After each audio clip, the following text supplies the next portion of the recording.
श्री कर्माबाई एक भगवत भक्त देवी श्री पुरुषोत्तमपुरी में रहती थीं। इन्हें वात्सल्य भक्ति अत्यंत प्रिय थी।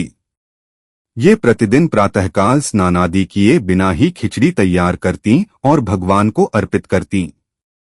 प्रेम के वश में रहने वाले श्री जगन्नाथ जी भी प्रतिदिन सुंदर सलोने बालक के वेश में आकर श्री कर्मा जी की गोद में बैठकर खिचड़ी खाते। श्री कर्माबाई सदैव चिंतित रहा करती थीं कि इनके भोजन में कभी भी विलंब न हो जाए। इसी कारण वे किसी भी विधि विधान के पचड़ों में न पड़कर अत्यंत प्रेम से सबेरे ही खिचड़ी तैयार कर लेतीं। एक दिन की बात है, श्री कर्माबाई के पास एक साधु आए।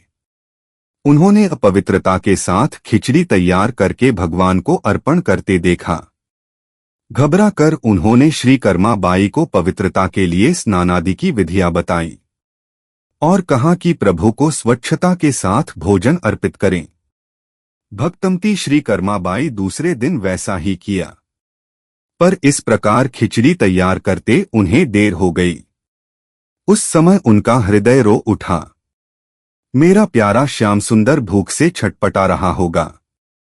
श्री कर्माबाई ने दुखी मन से श्याम सुंदर को खिचड़ी खिलाई। इसी समय मंदिर में अनेकोनेक 56 पकवान निवेदित करने के लिए पुजारी ने प्रभु का आवाहन किया। प्रभु जूठे मुंह ही वहां चले गए। पुजारी चकित हो गया। उसने देखा उस दिन भगवान के मुखारविंद में खिचड़ी लगी है। पुजारी भी भक्त था। उसका हृदय क्रंदन करने लगा। उसने अत्यंत कातर होकर प्रभु से असली बात जानने की प्रार्थना की और उन्हें उत्तर मिला।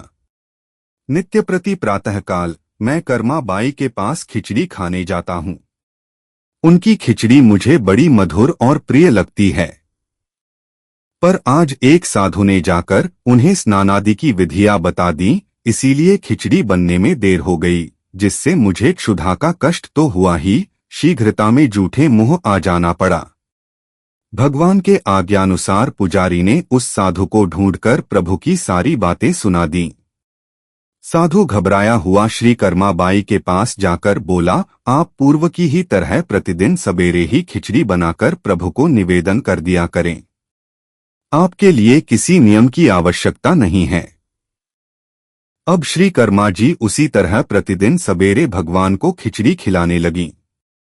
श्री कर्मा जी परमात्मा के पवित्र और आनंदमय धाम में चली गईं, पर उनके प्रेम की गाथा आज भी विद्यमान है। श्री जगन्नाथ जी के मंदिर में आज भी प्रतिदिन प्रातःकाल खिचड़ी का भोग लगाया जाता है।